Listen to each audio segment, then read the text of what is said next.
buscando el porqué de ciertos acontecimientos, buscando tendencias, disparidades, pero siempre investigando. Y siempre con una finalidad, que es la de contar historias.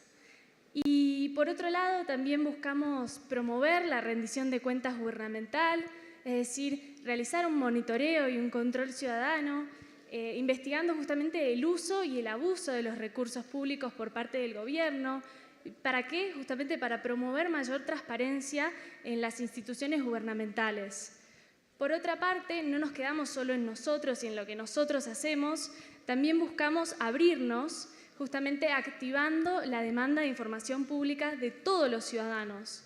¿Y cómo? Justamente transfiriendo nuestras capacidades a través de charlas como esta, o mismo a través de encuentros en la redacción, a través de hackatones, muchas reuniones que hacemos con las comunidades, es decir, con distintas ONGs, con estudiantes de periodismo, porque mismo buscamos trabajar con ellos.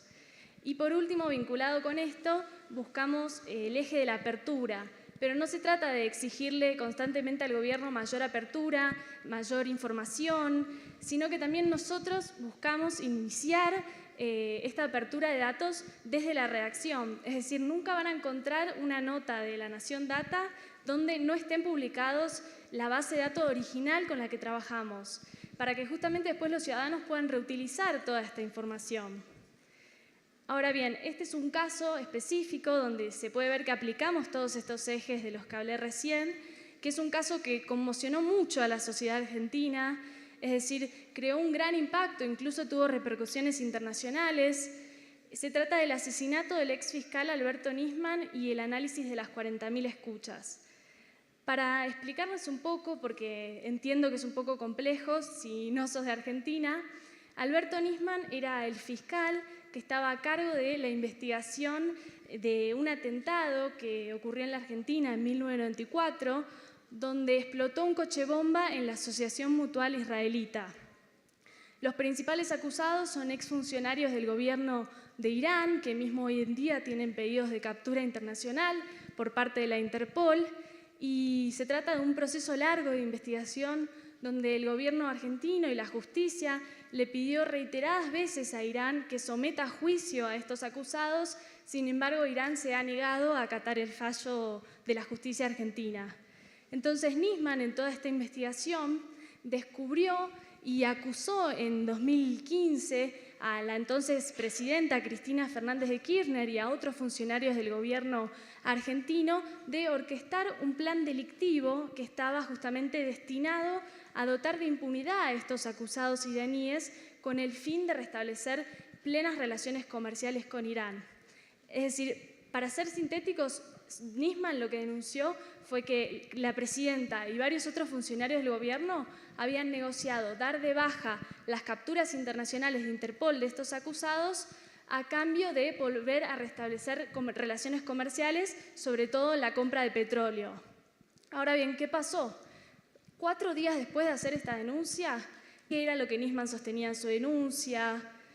Finalmente, después de 2 años, logramos publicar una investigación inédita que hasta entonces ni siquiera la justicia había descubierto y, sobre todo, creamos esta visualización interactiva donde los usuarios pueden interactuar con todos estos audios por primera vez y filtrarlos por personajes, todos los personajes involucrados. Ahí pueden ver los temas, los lugares mencionados en estos audios y todo siempre en forma de playlist para que sea sencillo para el usuario y mismo marcando específicamente qué era lo interesante y lo importante de ese audio. Finalmente, esta investigación incluso fue trending topic en la Argentina, ganó también muchísimos premios como los Online Journalism Awards, fue finalista en los Data Journalism, pero creo que lo que más impactó en la sociedad fue que por primera vez tenían acceso a toda esta información y que esta información que había citado Nisman en su denuncia, por primera vez había investigaciones que eran externas. Mismo Nisman ni siquiera había descubierto ciertas cosas que nosotros sí logramos. Y mismo la justicia argentina nos solicitó a través de un exhorto judicial toda la base de datos con la que habíamos trabajado. Nos solicitó todos estos audios transcriptos y toda la base de datos estructurada y normalizada. y obviamente se la entregamos a la justicia y finalmente, un año más tarde, ahí es cuando la causa empezó a avanzar, después de todo un derrotero judicial. Obviamente la justicia argentina es muy lenta y hoy en día esta causa incluso sigue abierta, pero se trató de una investigación que hoy en día tiene a 12 imputados, entre ellos a la expresidenta Cristina Fernández de Kirchner y a otros altos funcionarios del gobierno de la gestión anterior. Y si bien se está por resolver, es decir, ahora falta la fecha a un juicio oral y público, esta investigación tuvo un gran impacto. Este es otro caso que también está vinculado con corrupción y con el gobierno anterior, que es el de los cuadernos de la corrupción. Quizá algunos ya escucharon hablar sobre el tema porque trascendió nuestras fronteras el impacto que tuvo. Todo comenzó, síganle el hilo, por favor. Todo comenzó en enero del año pasado, cuando Diego Cabot, no sé si lo conocen, un periodista de nuestra redacción, recibió 8 cuadernos por parte de una fuente, todos escritos a mano en puño y letra. Esos cuadernos habían sido escritos y confeccionados por un chofer del Ministerio de Planificación. ¿Y qué es lo que revelaba? Revelaba toda una trama de corrupción donde el gobierno adjudicaba obra pública a distintas empresas contratistas del Estado y a cambio esas empresas debían pagarle al gobierno un monto gigantesco, unos bolsos de dinero en forma de coima. Se trataba de que el chofer metódicamente había registrado todos los viajes que hacían a estas oficinas de las contratistas del Estado en busca de ese dinero. El chofer había registrado montos, había registrado direcciones, había registrado nombres. Todo estaba en esos 8 cuadernos. Ahora bien, Diego Cabot, ahí los ven escritos a mano todos.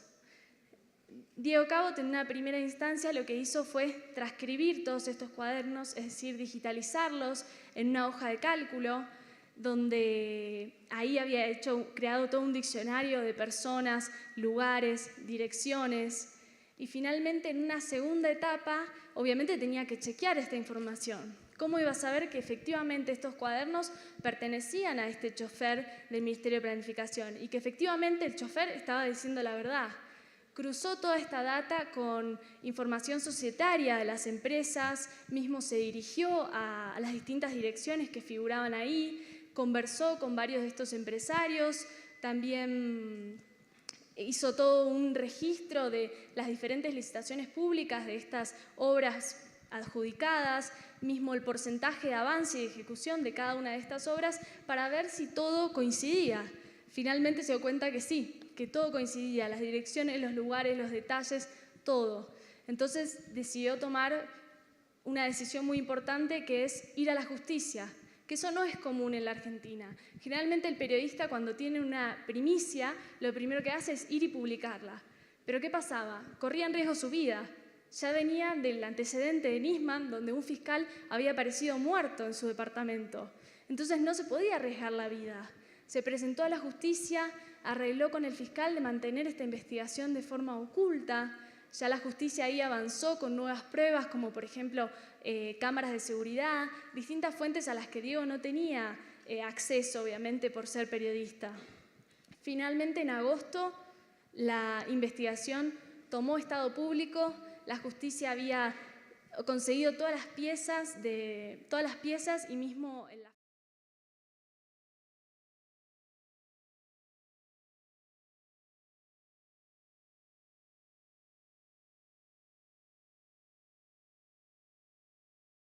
allanamientos. Ese día yo me acuerdo que nosotros corríamos con una gran desventaja, que era que por primera vez todos los periodistas de la redacción nos estábamos enterando de la existencia de esta investigación. Entonces, por un lado, teníamos la ventaja de que en la redacción estaba Diego, pero la desventaja era que estábamos en igualdad de condiciones, que ese día los cuadernos se filtraron y que todos los medios tenían acceso a ellos.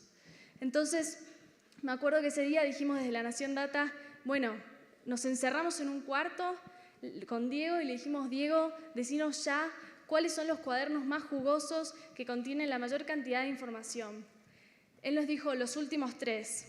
Ahí agarramos los últimos 3, el 6, el 7 y el 8, empezamos a leerlos, utilizamos la base de datos que había confeccionado Diego, empezamos a estructurarla, a normalizarla. Obviamente Diego es un gran periodista de investigación, pero no está especializado en datos. Entonces tuvimos que hacer un gran trabajo para poder sistematizar toda la información, es decir, poniendo el origen del recorrido, el destino, el monto de dinero del que estaban hablando, los personajes involucrados.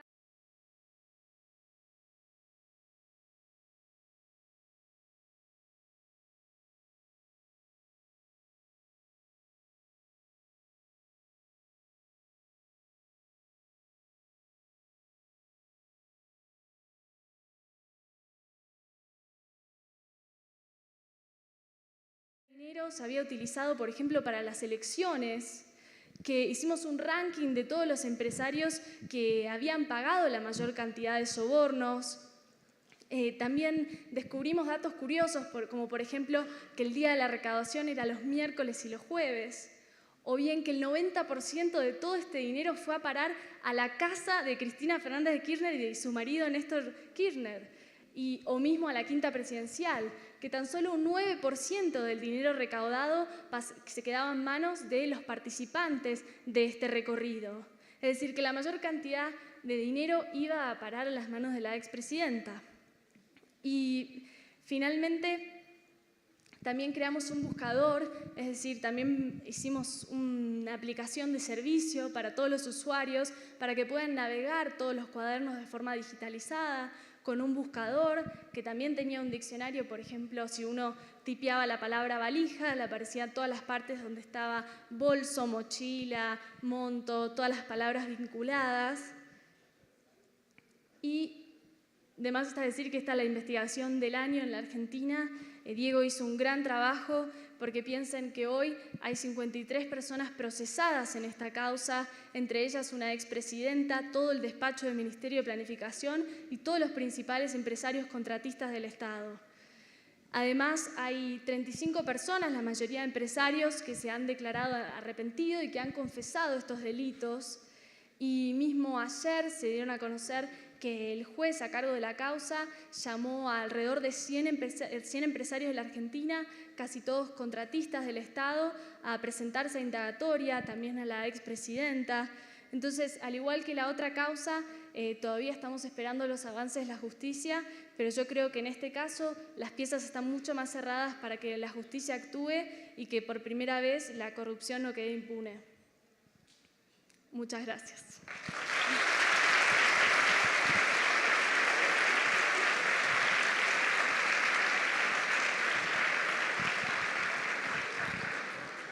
Bueno, yo creo que representa, Bianca, en muchas cosas todo lo que ustedes y yo también queremos ser cuando grandes, ¿no? O sea, grandes periodistas que tumben ministros, que destapen ollas de corrupción y que muestren los abusos de poder. Pero yo resalto sobre todo del equipo de La Nación la habilidad que tienen para trabajar con datos cuando la mayoría de las redacciones en Latinoamérica no lo hacían, que es un equipo joven y multidisciplinar. ¿Cómo ha sido para ti esa experiencia cuando tú te graduaste, llegas a La Nación como practicante, no sabes nada de datos? ¿Cómo es tu proceso para aprender, digamos, todas estas técnicas para aportar a investigaciones como estas? Yo creo que es mucho probar y hacer. A mí en la universidad no me habían enseñado nada vinculado a periodismo de datos. De hecho, no sabía, no entendía qué era. Y como nos pasa a todos los estudiantes de periodismo, mismo nos asusta, porque nos hablan de matemáticas y de cálculos, cuando en realidad estudiamos periodismo porque probablemente estamos más vinculados a las carreras humanísticas.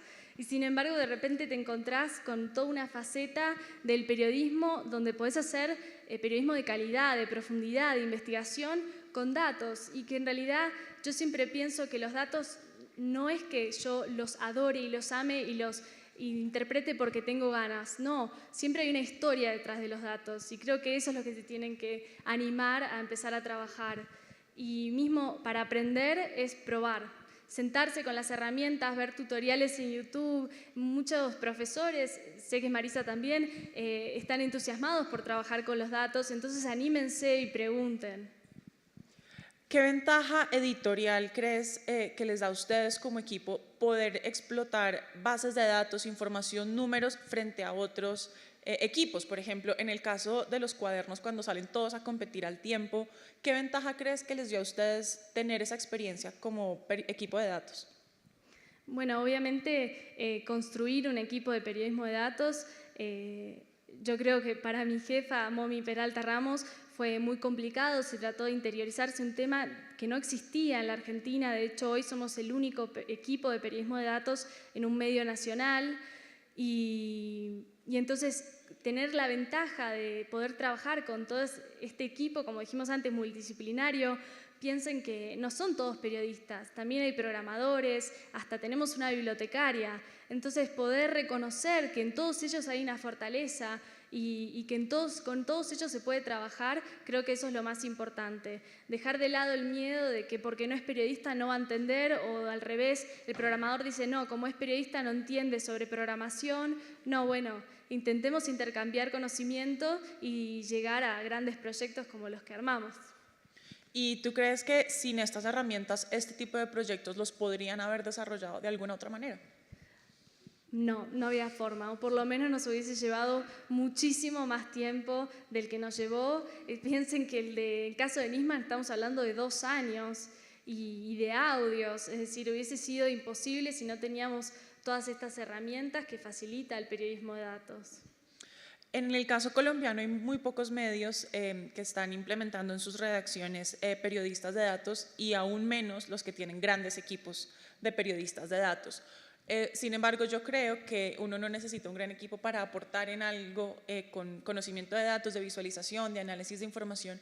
¿Qué consejo podrías darle a futuros periodistas como los que están aquí cuando se enfrenten a redacciones que no conocen, nunca han hecho un Excel, no saben qué es una visualización, le tienen miedo al código, para que ellos puedan innovar y aportar al proyecto solitos, digamos?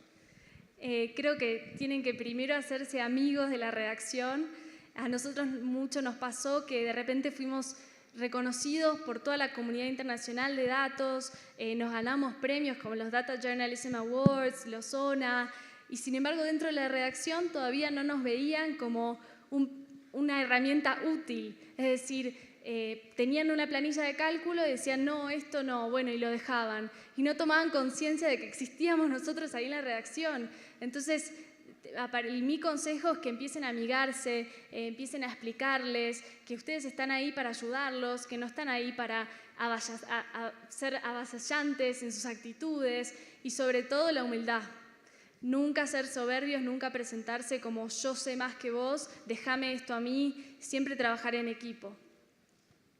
Muy bien, quiero abrir el espacio para preguntas del público. ¿Quiénes quieren hacerle alguna pregunta a Bianca? Producción, si nos apoyas, por favor, aquí hay una pregunta. Muy buenos días, bienvenida a Colombia. Gracias. Mi pregunta va orientada específicamente en cómo se hacía el periodismo investigativo en su momento y ahora con este fenómeno del periodismo investigativo Big Data. ¿Hasta dónde crees que el periodista está esa mezcla del investigativo, el que sale a buscar los datos, a confrontar las fuentes, con el periodista de escritorio, o no hay relación, o particularmente aquí lo que hay es un equipo de trabajo? Muchas gracias. Totalmente se complementan. Yo creo que no podés hacer periodismo sin salir a la calle, sin consultar a fuentes. Eso no se puede hacer. El periodismo de datos siempre tiene que estar complementado con personas que se animen a preguntar, que se animen a corroborar. Muchas veces el proceso de chequeo de todos estos datos es ir y consultar fuentes. Y en el caso de Diego, por ejemplo, que si bien habíamos trabajado muchísimas veces con él no es periodista de datos, y sin embargo logró entender siempre desde el primer momento en que se inició el equipo que esto para él era una herramienta, era una ventaja. No es que nosotros le estábamos sacando su trabajo, sino que lo estábamos complementando. ¿Quién más quisiera hacer alguna pregunta? Vi varias manos por aquí levantadas en su momento. Allá veo una, otra.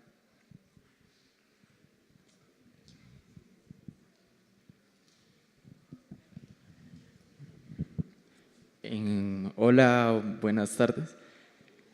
Pues yo me pregunto a la hora de ustedes hacer todo ese trabajo y pues de destapar todo lo que destaparon de gran importancia a nivel nacional y que pues además tuvo como consecuencia la muerte de una persona. O sea, ¿qué sintieron ustedes al por primera vez meterse ahí? ¿No sintieron también un poco de miedo en lo que se estaban metiendo? Sí, yo creo que siempre nosotros nos mantenemos neutrales, nunca tomamos una posición, siempre intentamos investigar siendo lo más neutrales posibles, entonces sentimos que no habría por qué tener miedo si estamos investigando a la expresidenta Fernández de Kirchner, es decir, también tiene que ver con que nosotros trabajamos en un medio nacional que está respaldado por toda una estructura, es decir, yo creo que si hubiésemos sido personas, un miembro de un equipo independiente, quizá sí deberíamos haber tenido mucho más cuidado, teniendo en cuenta que trabajamos en la Argentina, donde existe mucha impunidad. Pero, sin embargo, creo que al tener toda la estructura y el respaldo de una entidad como es un medio nacional tan grande como es La Nación, creo que en ese sentido nos sentimos bastante protegidos. Y Bianca, al momento de estar haciendo investigaciones como estas para ustedes, ¿la seguridad digital es importante como equipo de datos o como redacción en un todo, o es un tema que digamos han ido aprendiendo sobre la marcha? No, yo creo que hemos aprendido sobre la marcha. Sin embargo, por ejemplo, en el caso de las escuchas de Nisman, trabajamos con un equipo de voluntarios cerrado, es decir, no era una investigación que estaba abierta al público, tenía que ser personas de confianza, no solo por temas legales, sino también porque teníamos que saber que todo lo que estábamos investigando y todo lo que se estaba dando a conocer iba a quedar en ese equipo. Y bueno, la verdad que tuvimos suerte de trabajar con voluntarios muy predispuestos, con muchas ganas de aprender y de investigar. Entonces, en ese sentido, no tuvimos problema con la seguridad de la información que manejábamos. ¿Y cómo han hecho en La Nación para cuando publican estas investigaciones que son digitales, que tienen que, mejor dicho, no son tan intuitivas para el usuario porque hay que poner aquí una palabra, te aparece un gráfico, te muestra? ¿Cómo han hecho para acercar estas nuevas tecnologías a usuarios que pueden ser o nativos digitales o que tienen conocimientos básicos de Internet, pero puede que les cueste un poquito más? Yo creo que siempre se trabaja en La Nación con la idea de nunca subestimar al lector. Siempre crear todas las visualizaciones interactivas creyendo que el lector tiene las capacidades como para poder interpretarla. Yo creo que a veces mismo el error que corre en varias redacciones es que creen que el lector no es capaz o lo subestiman para poder interpretar toda esa información. Y no, nosotros también creemos que el tipo de lector de La Nación, por lo menos, es un lector que está bastante familiarizado con las nuevas tecnologías. Más preguntas que tengamos. Mira, aquí hay dos y aquí adelante hay una para más adelante, por favor. Muy buenas tardes, un feliz día al periodista para las dos. Quiero saber qué nivel de confiabilidad y exactitud tuvo la investigación realizada por ustedes con respecto a los cuadernos. Bueno, obviamente hubo toda una metodología de chequeo. Te digo, estuvimos 2 semanas encerrados en un cuarto los 10, creando no solo la estructuración de la información, sino también el proceso de chequeo. Nunca en La Nación Data una investigación va a salir a la luz sin haber tenido un proceso arduo y exhaustivo de chequeo de información.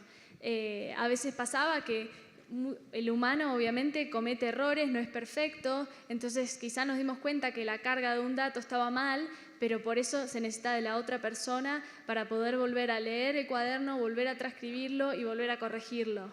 Creo que en ese sentido sí que somos un equipo que no estamos para el breaking news, no nos interesa tener la primicia, sino la información concisa y exacta. A veces preferimos no salir primeros y poder hacer el chequeo de toda la información. Y esa también es un poco la política del diario. A veces le diría que La Nación nunca es el primero, pero es porque hasta no estar totalmente seguros, nunca va a ser publicado. ¿Había otra pregunta? Gracias, buenos días. Y un saludo del periodista a todos los colegas. Bueno, uno con el micrófono se pone nervioso, ¿no? En ocasiones. ¿Se podría decir que la data o el Big Data es el futuro del periodismo, toda vez que el periodismo de investigación es periodismo real? ¿Cómo? Perdón, no escuché la primera parte. Si el Big Data o la data es el futuro del periodismo. Nosotros, esto también quiero aclararlo, nadie en el equipo es data scientist, es decir, nosotros aún no hacemos Big Data, lo que hacemos es recién un primer acercamiento de análisis, sí trabajamos con grandes bases de datos, pero la mayoría de nuestro trabajo se hace con Excel y con tablas dinámicas. Es decir, yo creo que el periodismo, antes de poder acercarse a lo que es Big Data y al Data Science, creo que primero se tiene que animar a acercar a bases un poco más pequeñas, como son las que podría encontrar en un Excel. Pero sí veo toda una faceta donde probablemente el periodismo esté vinculado con el Data Science. Mismo nosotros, mi jefa trabaja mucho con WITS, si no lo conocen, investiguen, que son justamente mujeres programadoras que están vinculadas con el Data Science y siempre estamos abiertos a nuevas experiencias. Aquí adelante hay una pregunta.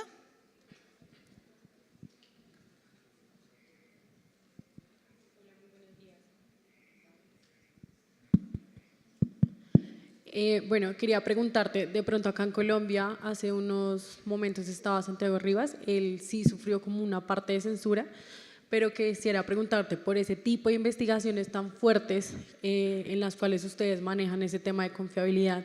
¿Nunca ha habido como ese tema de censura como tal, como es un gobierno en turno y ustedes están como tal con esa información tan fuerte y acusaciones inclusive desde una expresidenta? ¿Nunca han vivido el tema de censura? ¿Nunca les han dicho no pueden sacar tal noticia o simplemente cómo se rige como tal la nación para decir exactamente la seguridad tanto de los periodistas como de lo que va a leer el país?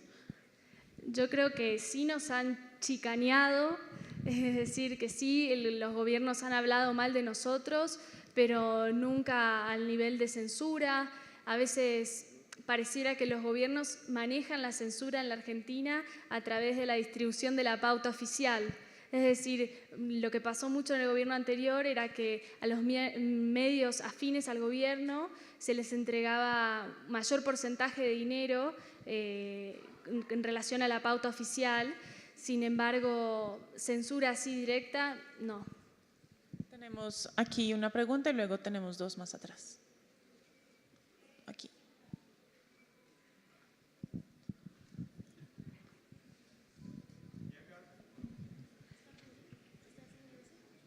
Hola.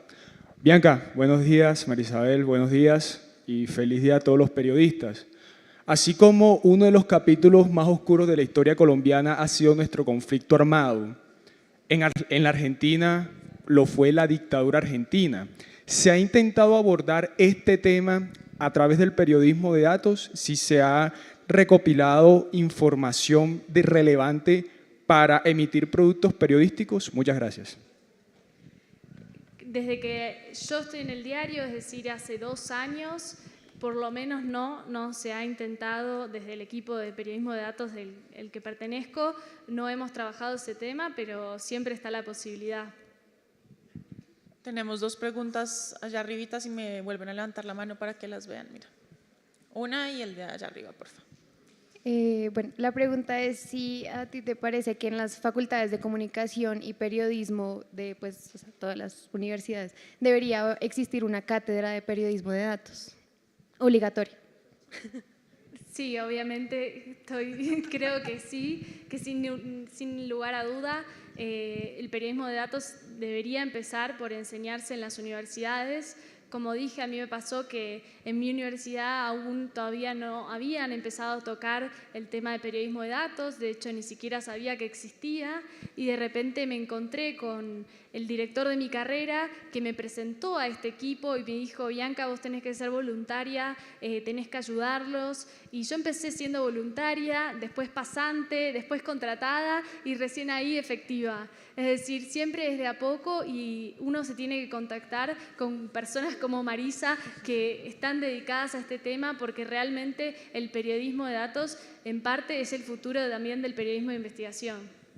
Ahí entonces hacemos la cuña publicitaria. Ustedes tienen la electiva de periodismo de datos y el seminario optativo de periodismo de datos, que el semestre pasado publicó 6 investigaciones. La más reciente la publicó El Espectador el viernes pasado, sobre un análisis de corrupción en Corfi Colombiana en relación al puente de Chirajara. Así que sean fans de sus compañeros porque lo hicieron increíble, y si ustedes quieren hacer cosas como esas, entren al seminario. Teníamos otra pregunta ya. ¿Cuál consideras que es la importancia o el rol de la innovación en este tipo de periodismo? Creo que el desafío siempre está en innovar, y muchas veces no solo a través del periodismo de datos, sino a través de la presentación. Es decir, nosotros también ponemos mucho foco en la presentación de todas estas investigaciones, porque a veces tranquilamente podríamos haberlas publicado con un texto escrito típico de papel y se terminó ahí, y sin embargo no, decidimos crear visualizaciones interactivas y acompañar a nuestros programadores para poder presentar la información de una forma mucho más intuitiva y mucho más interactiva, para que el usuario pueda no solo leer una nota, sino mismo interiorizarse e interactuar con ella. Tenemos espacio para 2 preguntas más. No, voy a meter la cuchara mientras preguntan allá, Bianca, por una razón. Te hemos invitado para que nos hables de cómo la data está al servicio del periodismo de datos, pero La Nación Data ha encontrado también oportunidades de negocio maravillosas para el propio periódico, y gracias a eso hay audiencias hoy viendo, por ejemplo, y sacando provecho de todas las fiestas y las ferias que hay en Argentina. Aquí nos taparíamos en plata porque vivimos de fiesta en fiesta. ¿Cómo están trabajando esas otras oportunidades? ¿Qué más le provee el equipo de La Nación Data a La Nación como oportunidades de negocio? Hemos trabajado recién el año pasado, nos hemos interiorizado en intentar de monetizar algunos de nuestros productos. Por ejemplo, hubo una calculadora de créditos hipotecarios que desarrolló una compañera mía que se llama Carolina Ávila, que justamente contactó a todos los bancos para que les provean y sponsoreen esa visualización interactiva donde la persona podía ingresar y ver qué tipo de crédito hipotecario podría llegar a obtener. Entonces, esa fue como el primer acercamiento que tuvimos de monetización de un producto. Y después también otro producto interactivo fue museos.lanacion.com.ar, donde hicimos toda una aplicación de las distintas obras imprescindibles para visitar en los distintos museos de la ciudad de Buenos Aires. Y como justo esa visualización y esa plataforma cayó en la fecha de la Noche de los Museos, que es un evento muy importante en la Argentina, conseguimos que el mismo gobierno de la ciudad de Buenos Aires también nos sponsoree el contenido, obviamente con un pequeño banner. Pero bueno, sí, esa fue otra de las monetizaciones que hicimos. Y en tercer lugar hay una tercera que es utilizando una plataforma, trabajando con la revista Lugares, creamos toda una plataforma donde los usuarios pueden ingresar y ver qué tipo de escapada quieren hacer para un fin de semana, para una semana, para 2 semanas. Y esa plataforma también fue sponsorada por el sitio Despegar. Mismo conseguimos que uno ingresa al sitio de escapadas, hace clic en un destino al que le gustaría visitar y ahí te aparece también la información de despegar.com sobre la información de cuánto sale un pasaje hasta ahí. Y bueno, ahí hicimos como un primer acercamiento con otra empresa diferente donde mismo ellos pusieron sus datos en nuestro producto. Bianca, gracias por su participación. Mi pregunta es, ¿qué herramientas podríamos nosotros, los estudiantes de periodismo, que nos interesa el periodismo de datos, empezar a conocer y empezar a familiarizarnos con esas herramientas? ¿Cuáles serían esas herramientas claves que deberíamos aprender? Bueno, tomen nota. Primero, obviamente Excel, hojas de cálculos, que vendría a ser tablas dinámicas. Creo que esa es la herramienta fundamental para cualquier periodista de datos, al menos para empezar. En segundo lugar, justo hoy Marisa también me nombró varias que ya tienen que ver con la visualización y también con el análisis de los datos, que son, por ejemplo, Tableau Public, Data Wrapper, mismo, me mencionaste otra, Infogram. También hay una plataforma para normalización y de estructuración de todos los datos que se llama OpenRefine, con la cual trabajamos mucho también y hay muchísimos tutoriales en YouTube para aprender sobre esa plataforma. Y después otras más sencillas como por ejemplo Small PDF o Tabula, que permite convertir ciertos archivos que están, por ejemplo, en formato PDF a hojas de cálculo. Entonces, muchas veces nos pasa que el gobierno publica ciertos informes con tablas, pero todas estas tablas están en un PDF y para poder pasarlas a hojas de cálculo y evitar copiarlas a mano, utilizamos estas herramientas. Y Google Drive. Y Google Drive fundamental.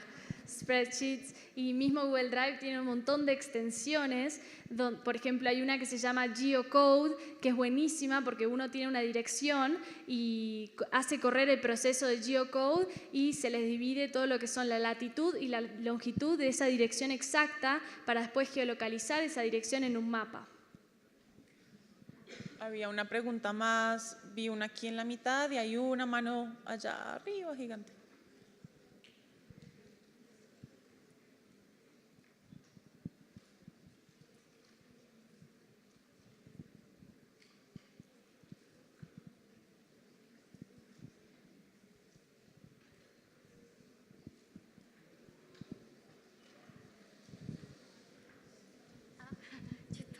Buenos días.